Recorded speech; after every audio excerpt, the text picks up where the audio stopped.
People keep saying that Linux is complicated to use, or that you'll break your computer trying to install it. Today I'm going to prove to you that Linux in today's time is easier than ever to set up, and we're installing it right alongside Windows without losing a single file. As the video goes on, I'll explain some terminology that might not be familiar to some people, starting with partitioning. So, what is partitioning? Imagine you have a house, and inside you separate that house into two rooms. The big house is your main hard drive, whether that is SSD or HDD, and the rooms inside are your partitions. If a house has two rooms, like this one, that drive has two partitions. In this video, we're taking our main drive and we're splitting it into two. Partition 1, as I will draw here, will hold Windows, and partition 2 will hold Linux. And don't worry, you won't lose any of your Windows data. We're dual booting them side by side. Just follow each step carefully so you don't accidentally wipe your Windows drive. Now, before we start downloading the operating system, we need to do a few things first. One, we need to make space for the operating system itself. So what you're gonna do is you're gonna right click the Windows logo, press Disk Management. When this opens up, you're gonna shrink the partition that you want. What shrinking means is basically taking the free space of one partition and making it into another partition or unallocated space. Now, if you want to do this on a hard drive standalone, that's completely fine. This is just for the case of, if you want to use a hard drive that already has something on it, you can shrink the partition by right clicking it and then pressing shrink volume, and then you're gonna shrink it to the amount you want. After doing that, you're gonna need to download the ISO file of CachyOS and Rufus. You can also use Ventoy and BalenaEtcher, but in this video I will be using Rufus. Now, where do you download these things? The ISO file, you can download it from the CachyOS official website, and Rufus again from the website. I'll link both in the description below. Now, once you have everything, you're gonna open Rufus and you're gonna connect your USB stick. As you can see, mine will say it's connected. You're gonna press select and you're gonna choose your ISO, which is this one. You're gonna select GPT and you're gonna press start. Now remember, anything on your USB stick will be erased. Any data on it will be erased. So before you press start, make sure you back up anything that you want on your USB. As it says here, warning, all data on device will be destroyed. Now, once the USB is done flashing, you're gonna close. Then you're gonna restart your device, and as you're restarting, you're gonna press the function key that opens your BIOS. Now it's gonna be different from a motherboard to another motherboard, from a brand to a brand. In my case, I use a Lenovo laptop, so for me it's F2.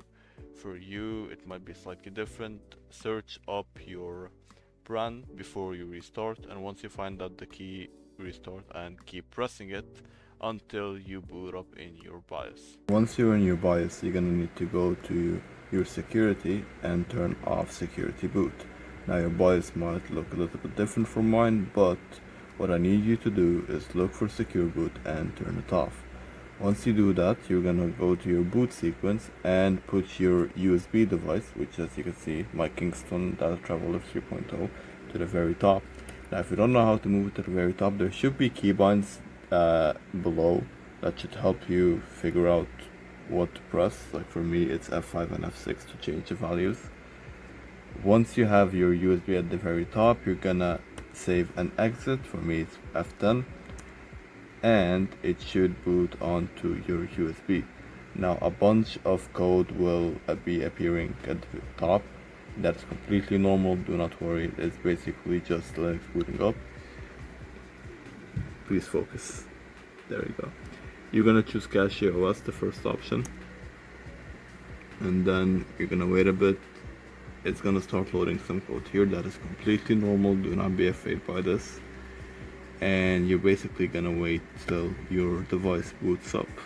Now once you boot your flash drive, you're gonna be greeted by this tab what you're gonna need to do is you're gonna press launch installer and another tab will open up. Now you're gonna change your language to your preferred one. It says Arabic for me, but I will change it to American English. Then I'm gonna press next.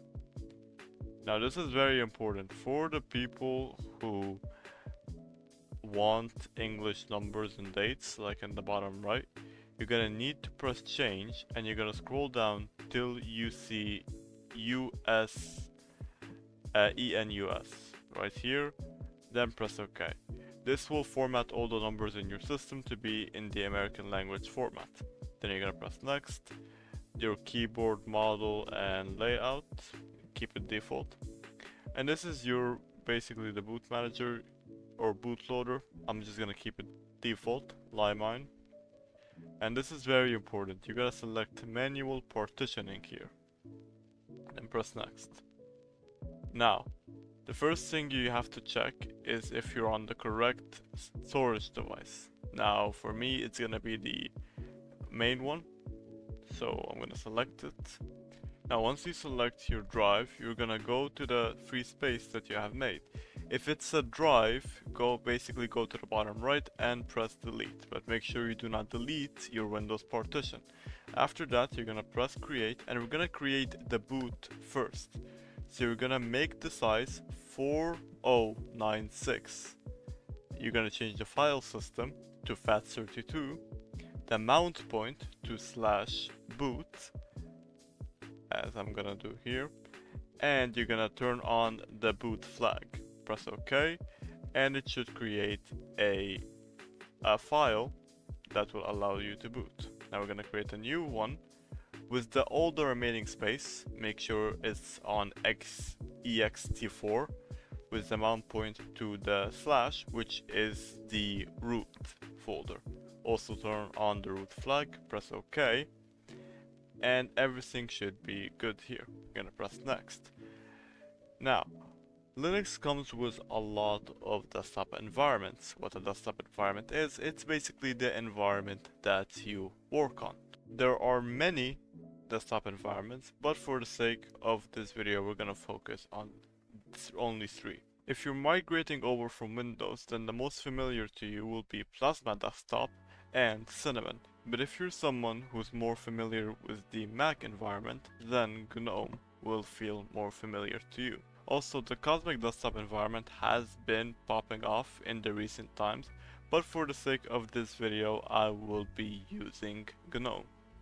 I'm gonna press next. Here are some packages. You don't need to do anything, just press next. Now here you just fill out your details. You don't actually have to fill out your actual details. Like what is your name? I just put Y. The username I want to use will be DBY. The name of this computer, I'll name it DBY's rig. Actually, I can't do that because I can't use a hyphen or spaces or anything like that. Or I can use a hyphen, but I can't use a space. Now for the password, I'm gonna try to make it something simple. Like very, very simple. Okay, I can't do that. I'm just gonna make it 4 random things, letters or numbers. But make sure you remember your password, as this will be very important. Press next, and it's basically gonna show you everything that you have done to make sure that you didn't mess anything up. As you can see, I created the boot file and everything seems to be good. Now I'm gonna press install now, and the operating system should start installing. Now what you're gonna need to do is just wait it out. It's gonna take a bit because again you're downloading an entire operating system. So we're gonna wait until this operating system finishes, and I'll meet you when it's done. Now once your installation is done, it's gonna tell you that it has been installed on your computer and you may restart now. Now you can unplug your USB, you don't need it anymore. Check the restart now button and press done, and it should load you into the bootloader. So check restart now, press done. I'm just gonna stop my recording before I do it so I don't corrupt it. And we're finally done with the installation. Now, something I would suggest is you go through all these look at what you want to do.